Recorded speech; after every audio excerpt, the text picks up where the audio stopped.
bonne journée.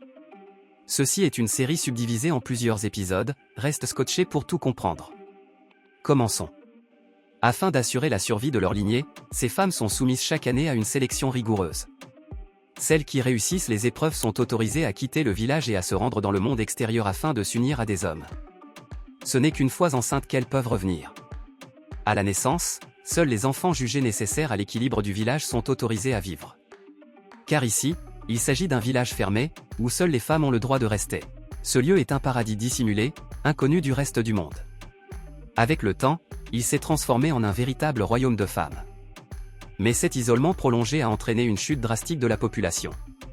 Pour préserver l'avenir du village, la reine a alors imaginé une solution, organiser chaque année un rituel appelé la chasse aux démons. Toutes les jeunes filles âgées de 18 ans peuvent y participer, mais seules 6 d'entre elles sont autorisées à quitter le village chaque année. Et cette fois-ci, la fille unique de la reine, Azen, fait elle aussi partie des candidates. La reine espère qu'Azen participera au rituel et héritera un jour du trône. Mais malgré tout ce qu'elle a appris auprès de sa mère, Azen ne rêve que d'une chose, devenir médecin et sauver des vies. Elle se juge trop réservée et dépourvue de qualité de dirigeante, et pense au contraire que sa meilleure amie, Damei, serait une reine bien plus légitime. Ouverte, charismatique et dotée d'un véritable sens de l'organisation, Damei semble taillée pour ce rôle. Un jour, alors qu'elle part cueillir des plantes médicinales, Azen lui confie enfin ses doutes et ses tourments. Dans le village, peu de gens croient réellement qu'Azen deviendra reine. Pourtant, Damei affirme que, peu importe l'opinion des autres, elle protégera Azen toute sa vie.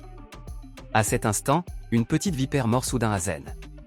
Affolée, Damei s'apprête à la tuer. Mais une loi stricte du village l'interdit formellement, ôter la vie à un être vivant entraîne la sanction la plus sévère. Heureusement, le serpent n'est pas venimeux, et la blessure est rapidement soignée, sans danger. Cette nuit-là, la cérémonie annuelle de la chasse aux démons débute enfin. La prêtresse annonce brièvement les règles, toute jeune fille capable de surmonter l'ensemble des épreuves pourra prétendre au titre de chasseuse de démons. Puis une annonce capitale retentit, la future reine sera choisie parmi les participantes de cette édition. À ces mots, la foule s'agite. Aux yeux de tous, Damei est la candidate idéale.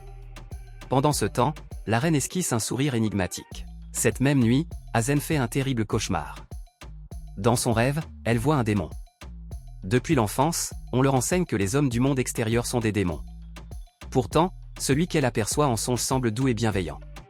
Le lendemain, la reine annonce officiellement le début des sélections. Toutes les candidates doivent quitter leur famille et se soumettre à un entraînement impitoyable.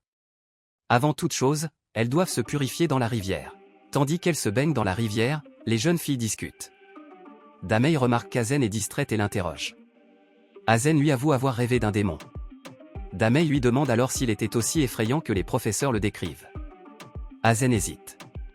On leur a toujours appris que les démons ressemblent aux femmes, avec des yeux, un nez et une bouche, la seule différence se situant dans le bas de leur corps. Damei plaisante et conseille à Azen d'abandonner ses pensées absurdes sur les démons. Mais Azen est persuadée que celui de son rêve n'était pas effrayant. Au fond d'elle, elle se surprend même à désirer une telle rencontre. Après leur toilette, les deux jeunes filles se promènent dans la forêt. C'est alors qu'elles découvrent une scène glaçante, un faisan gît sans vie sur le sol. Un peu plus loin, d'autres animaux sont également retrouvés morts.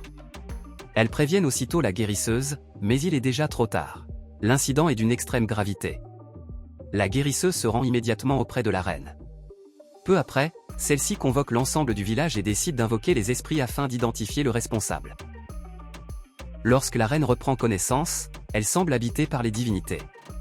Elle annonce que l'auteur du meurtre fera s'abattre une catastrophe sans précédent sur le village. Non seulement le coupable sera damné, mais l'âme de sa mère subira le même sort. À ces mots, une jeune fille paniquée tente de s'enfuir, avant de comprendre qu'il est impossible de quitter le village. Les soupçons se portent alors immédiatement sur elle, et sa mère est également impliquée. La jeune fille finit par avouer toute la vérité. N'ayant jamais eu ses règles, elle a perdu toute chance de participer à la chasse aux démons et risquait d'être reléguée au rang le plus bas. Pour protéger sa fille, la mère a tué des animaux et maquillé les traces afin de faire croire à des morts naturelles. En apprenant cela, la foule exige une punition exemplaire. Mais la reine, prise de compassion, fait ligoter la mère et la fille dans la vallée, les laissant au jugement de la déesse de la lune. Si elles survivent à la nuit, cela signifiera que la déesse leur a accordé son pardon. Mais à l'aube, les villageois découvrent que les deux ont disparu, ne laissant derrière elles que de longues traînées de sang. Pour tous, le verdict est clair, la déesse ne les a pas épargnés. Sans le savoir, une sombre machination est déjà en marche. Et pour devenir chasseuses de démons, les jeunes filles devront bientôt affronter des épreuves encore plus cruelles. On se retrouve dans la partie 2. Salut!